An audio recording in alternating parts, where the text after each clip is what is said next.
उदरनिर्वाहासाठी आपण तुम्हाला देऊ, त्यांचं पुनर्वसन करा, त्यांचं पहिलं पुनर्वसन मार्गी लावा आणि त्यानंतरचा हा निर्णय घ्या.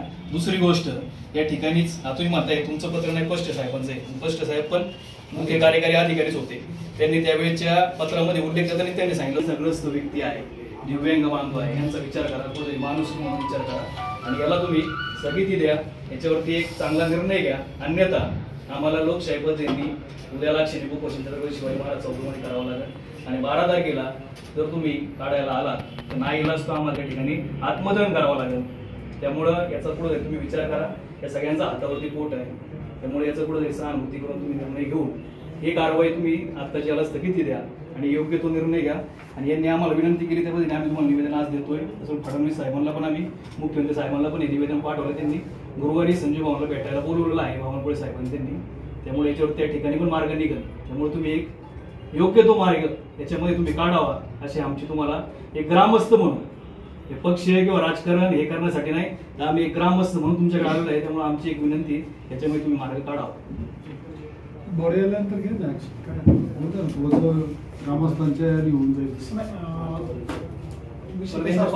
मार्चपर्यंत त्यांनी भाडे किंवा प्रशासक इक्वल आहे ते, म्हणजे असा हेच नसतो याच्यामध्ये की बॉडी आणि प्रशासक किंवा फक्त विषय असा आहे की आपण संबंधित सर्व लोकांना, म्हणजे ही आपली तिसरी नोटीस आहे, आपण 1 वर्षापासून त्यांना सावध केलेलं आहे. आपण अगोदरची कारवाई करत असताना ह्या सगळ्या लोकांना कल्पना दिलेली होती या बाबतीमध्ये आणि या मध्यंतरीच्या काळात त्यांनी स्वतः त्यांची व्यवस्था करणं आपल्याला अपेक्षित होतं, परंतु वर्षभरही त्यांनी कुठलीही हालचाल केलेली नाहीये. त्याच्यामुळे आता आपल्याला शेवटी ही गोष्ट कारवाईवरती आलेली आहे आणि ती कारवाई करावी लागणार आहे. कारण याच ठिकाणी शासनानंच ओटे बांधण्यासाठी 2 कोटी रुपये सँक्शन करून दिलेले आहेत. म्हणजे हे काम करायचे हा मुळात शासनाचाच आदेश आहे आणि शासनानं जे काही सांगितले त्या गोष्टीचं इम्प्लिमेंट करत असताना आपण त्याला फॉलो करावंच लागणार आहे आम्हाला, समजा, म्हणून ती म्हणजे कारवाई आपण करणार आहोत. सर, पण शासनाने सांगितलं आपण जसा प्रस्ताव करणार तसंच शासन देणार आहे. तुम्ही ओटे सांगितलं ओटेच देणार, शॉपिंग कॉम्प्लेक्स मागलं शॉपिंग कॉम्प्लेक्स देणार. पहिले आपण ओटे बांधलेले ते 70 लाख रुपये खर्च करून, सर आता मला बोलायचं नाही पण ते 70 लाख तुम्ही आता माझ्यासोबत चला, काय त्या ओट्याची अवस्था आहे, त्या ओट्याला दिलेली हाईट आहे, तुम्ही पत्राच्या वरती गेले तिथं लोक बसती नाही. आज तुम्हाला 15 दिवसापूर्वी आम्ही निवेदन दिलं रस्त्यावरची लोक करा. ज्या वेळेस 3 वर्ष झाले वर्धापन दिनाचा, तुम्ही तो वर्धापन दिन साजरा करत होते पण एक कंटेनर त्या ठिकाणी गेला होता, ती जरा मोठी हानी झाली असते काय जबाबदारी कुणी घेतली असती? आम्ही तुम्हाला पत्र दिलं जे रस्त्यावरती बसलेले आहे त्यांना तिथं तुम्ही बसवा, पण शनी मंदिरापासून तर तुम्ही आवल्याच्या बारीपर्यंत तिथं बसण्याची व्यवस्था करा. तुम्ही ब्लॉक टाकलेले आहे त्या ठिकाणी बसण्याची व्यवस्था करा, या ठिकाणी तुम्ही त्यांना बसवा. पण हे जर गाळाधारक आहे यांचे गाळे पडून याला परत ओट्यावरती आणणार आहे का आपण? यांचे गाळे पडून शॉपिंग कॉम्प्लेक्स केलं पाहिजे. तुम्ही जर प्रस्ताव देणार तसे वरतून तुम्हाला निधी पडणार आहे. तुम्ही जर ते शॉपिंग कॉम्प्लेक्स तुम्हाला शॉपिंग कॉम्प्लेक्स पडणार आहे, तिथं ओट्याची गरजच नाही. पहिलेच ओटे बांधले, तेच ओटे चुकलेले आहे. ते ओटे व्यवस्थित करून तुम्ही त्या ठिकाणी पहिलं बसायला द्या. दुसरी गोष्ट, विकासाच्या कामाला आमचा पुढे आम्ही विरोध करत नाही. विकास तुम्ही करा, विकासाला आमचं नाही म्हणणं नाही, पण विकास करत असताना या लोकांचं पण हित बघा. या लोकांच्या याच्यावर जर तुम्ही सपाट करताय आणि विकास करताय, हा कोणता विकास आहे? हा विकास न झालेलाच बरा ना. हा विकास हा कशासाठी विकास पाहिजे? हे 30-40 वर्ष लोक राहत आहे. आम्ही सहानुभूतीने तुम्हाला सांगतोय, या वयाच्यामध्ये सहानुभूतीने काही निर्णय तुम्ही घ्या, कारण ह्या लोकांचा हातावरती पोट आहे. आम्ही नाही म्हणत नाही, पण ह्या लोकांना तुम्ही वेळ द्या, येऊन द्या बॉडी, त्यानंतर निर्णय घेईन काय करायचं ते बघतील. पण तुम्ही हे तर काम पूर्ण करा. जे खाली पडलेलं काम आहे ते अजून पूर्ण नाही. त्याच्यामध्ये कालच एक घटनावर त्यांची दुःखद घटना घडली, ते आपल्यामध्ये नाही. ते गाळागाळा करूनच शेवटपर्यंत गेले. ते उपोषणला पण आम्ही सगळे बसले होते. 3 वर्षापूर्वी आम्ही उपोषण खाली केले या गाळाला. यांचं जर पुनर्वसन होत नाही त्याच्यामुळे तुम्ही अजून त्यांचं पाडताय, तर आमची विनंती तुम्हाला तेवढीच आहे, याच्यावर तुम्ही स्थगिती द्या. हे फडणवीस साहेबांना पण आम्ही मुख्यमंत्री साहेबांना भेटणार आहे, पाहुणच्या तुम्हाला सिस्टम मध्ये जाऊन तिथं भेट पण घेणार आहे आम्ही. त्यावेळेस ते पण निर्णय त्या ठिकाणी देतील. तर तुम्ही गुरुवारी जी 12 तारखेची कारवाई तुम्ही जी पोलीस बंदोबस्त मी करणार आहात तर ती करू नका, ही आम्ही विनंती करण्यासाठी निवेदन देण्यासाठी तुमच्याकडे आलेलो आहोत.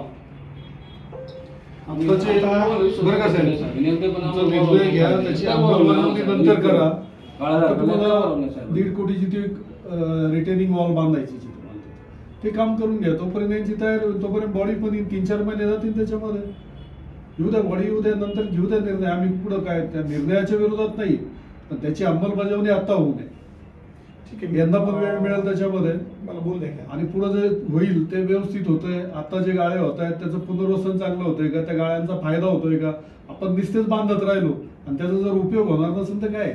आता जे झाले त्याचा रिझल्ट येऊ द्या आपल्याला, तोपर्यंत रिझल्ट पण येईल. तोपर्यंत मागचं काम करायला तुम्हाला जागा पण आहे, निधी पण आलेला आहे. बरं, इकडे घ्या. विषय असा आहे, समजा अगोदरचे जे ओट्याचा उल्लेख झाला की तुमची पडू नाही पडू, तर मुळात तसं नाहीये. ते आचारसंहितेच्या काळामध्ये आपल्याला ओटे अलॉट करणं शक्य नव्हतं, त्याच्यामुळे आपण ते अलॉट केलेले नाही. तर दुसरी गोष्ट, ओटेच का बांधायचे, तर आपल्या शहरामध्ये जवळपास 165 लोक हे भाजीपाला किंवा तरकारी ज्याला आपण म्हणतो हे विक्री करणारे लोक आहेत. एवढी लोकांची रिक्वायरमेंट आहे. तर याच्यामध्ये आपला जो रस्त्याचा प्रश्न आहे, जसं आता उल्लेख झाला की ट्रक घुसला होता लोकांवरती, आपल्याला ह्या गोष्टी होऊ द्यायच्या नाहीयेत. त्याच्यामुळे जेवढ्या ओट्यांची रिक्वायरमेंट आहे तेवढी ओट्यांची सोय करणं आपलं हे काम आहे त्याच्यामध्ये. आणि ती बाजार तळाची जागा आहे मुळात. म्हणजे आत्ताचे 75 प्लस नव्यानं 55 असे जवळपास साधारणतः 130 ओटे होत आहेत. म्हणजे जे लोक रस्त्यावर बसतायत, ट्रॅफिकचा प्रश्न तयार होतो, ह्याचे छोटे मोठे ऍक्सिडेंटचे प्रश्न तयार होतात, हे सगळे जर सोडवायचे असतील तर ते ओटे करणं गरजेचं होतं. आणि कुठेतरी सर्वेक्षणातून माहिती घेऊन तयार केलेल्या डाटाच्या आधारे आपण हे पाठवलेले प्रस्ताव असतात. तर त्यामुळे शासनाने आपल्याला ते पैसे दिलेले आहेत. तुम्हाला मी परत एकदा जसं म्हणलं की 1 वर्षापासून आपण या लोकांना सावध करत होतो या बाबतीमध्ये. त्यांनी स्वतः व्यवस्था करून घेणं अपेक्षित होतं. आणि बाजार तळाची जागा आहे, नगरपालिकेच्या मालकीची जागा आहे, गाळे सुद्धा नगरपालिकेच्या मालकीचेच आहेत. आणि राहिला प्रश्न समजा ह्या गाड्यांचा किंवा त्या गाड्यांचा, तर काम कंटिन्यू सुरू आहे, काम कधी बंद नाहीये. फक्त प्रशासकीय कामकाज करत असताना वेगवेगळ्या टप्प्यावरती मंजुऱ्या घेणं, सगळ्या प्रक्रिया पार पाडणं, ह्या सगळ्या गोष्टीला जो लागणारा वेळ असतो त्या वेळेमुळे फक्त थोडाफार उशीर होत असतो. आणि आपणही माहिती आहे आपल्याला की मागचे हे वर्ष जवळपास निवडणुकांचं वर्ष आहे. म्हणजे लोकसभेची आचारसंहिता झाली, त्याच्यानंतर विधानसभेची आचारसंहिता झाली, त्याच्या अगोदरची निवडणूक पूर्व तयारी जे काही सगळ्या गोष्टी असतात त्याच्यामुळे काही गोष्टींना उशीर झालेला आहे. परंतु आता काही हे सगळ्या गोष्टी संपलेल्या आहेत. म्हणजे आता काही काम एके काम हा विषय आहे, त्याच्यामुळे हे करावं लागणार आहे. सर तुम्ही जे बोलले तो उतारा तुम्ही चेक करा. तो उतारा कोणाच्या नावाने, नगरपंचायतीच्या नावाने उतारा नाही, तसं मुक्ताई मंदिराचा उतारा आहे शासनाचा, तसं तो उतारा शासनाच्या नावाने. दुसरी गोष्ट तुम्ही ओट्याचं बोलले, पहिल्यापासून आता इथं गांजाळे साहेब आहे, त्यांचे वडील गेल्या अनेक वर्षापासून इथं बाजारामध्ये पावत्या गोळा करत होते. पहिल्यापासून आपली लोकसंख्या होती त्यावेळेस ती बसायची लोक 70 जण होते. आता बाहेरची लोक येऊन बसतात, त्याला आमचा विरोध नाही. ज्याला बसायचं त्यांनी बसून द्या. दुसरी गोष्ट, मुळेवाडी मध्ये जे बसतात त्याला तुम्ही इकडे आणून बसणार आहे. मुळेवाडीच्या लोकांनी काय करायचं, भाजी घ्यायला इकडे यायचं का? त्याला जर पर्याय असेल तिथं बसतील. इकडे एस कॉर्नरची लोक आहे, ऐका ना सर, नाही तुम्हाला मी सांगतो, तुम्ही ओटे संख्या जी मला सांगितली ना, तुम्ही काय केलेलं आहे, सगळ्यांची संख्या मोजलेली आहे. खेमंतर शहरामध्ये फेरीवाले किती जण आहे, ती फेरीवाली करून तुमची संख्या झालेली आहे ती 168 काय तुम्ही म्हणता ती संख्या झालेली 165. तुम्ही एस कॉर्नरचं पण पकडलं, मुळेवाडीचं पण पकडलाय, इकडचं पण पिंपळगाव फाटीचं पकडलंय. अहो त्यांना सुद्धा त्यांच्या एरियामध्ये करून दे ना. इथं ज्यांना करायचं यांचं करतील, तिकडे त्यांना त्यांचं करतील. की जे चाललेलं आहे ते व्यवस्थित चाललेलं आहे, ते चालून द्या. जे म्हणतोय ना तेवढ्याच भागामध्ये ते जे बसतात ना बाजूला, नंतर पण तिथंच बसणार आहेत, कारण तिथं धंदा होता त्याच्यामुळे 165 इथंच करायला पाहिजे असं काय हे नाहीये. 120 ते 125 ओटे करतोय आपण. आमचं म्हणणं आहे साहेब, पहिली लिंक आमची मागणी तीच आहे. आम्ही मुख्यमंत्री साहेबांना पण तीच मागणी करणार आहे. आमची मागणी आहे, पहिलं तुम्ही हातामध्ये घेतलेलं काम पूर्ण करा, त्या लोकांचं पहिलं तुम्ही पुनर्वसन करा, आणि त्यानंतर तुम्ही यांच्यावरती काय करायचं ते कारवाई करा. यांच्यावरती आता कारवाई तुम्ही करू नका, कारण या सगळ्यांचं तुम्ही पहिली परिस्थिती बघा किंवा जाऊन बघा. कॅन्सरग्रस्त व्यक्ती आहे, दिव्यांग लोक आहे, सगळं काय आहे. दुसरी गोष्ट, यांचं अतिक्रमण कुठंच नाही, त्यांचं रोडवरती गाळे नाही, त्यामुळे तो काहीच विषय नाही यांच्यामध्ये तुम्ही सांगता तसा निर्णय होणार आहे. तुम्ही जर वरतून जर सँक्शन झाला असेल तरी आपण जे मागणार तेच सँक्शन होणार आहे. की जर शॉपिंग कॉम्प्लेक्स असते ठीक आहे ना, शॉपिंग कॉम्प्लेक्स आपण बांधू शकतो. तेच जर पाडून परत ओटे बांधायचे तिथं, यांनी काय दुकान पाडायचं आणि ओट्यावर घेऊन बसायचं. पहिल्या मिटिंगला साहेब पुढे आलो, साहेब कॉम्प्लेक्स बांधणार आपण कॉम्प्लेक्सचा पण विषय तुम्हाला सांगतो. बाजार तळाची जागा आहे, त्याच्यामुळं तिथं कॉम्प्लेक्स म्हणजे बिल्डिंग परमिशन नाही मिळणार आपल्याला, त्याच्यामुळे आपण ते विषय कॉम्प्लेक्स सोडून जो आहे तेवढा बाजार तळाचा आहे. सगळी जागा आता मोजणी नकाशा, गाव नकाशात आपण हे तयार केलं 1971 ठीक आहे ना. किती बाजार तळाची जागा, हे संपूर्ण एरिया आहे पाहिजे, पूर्ण तुमचे जुने ओटे सहित दिसतात त्याच्यामध्ये. याचा जर एरिया हे केला लोंढे मोजणी नकाशा बाजार तळामध्ये येत नाहीत की धान्य बाजार, हे काळानुसार ज्या काही शहराच्या रिक्वायरमेंट चेंज झाल्या त्याच्यानुसार आपल्याला प्लॅनिंग करावंच लागणार आहे.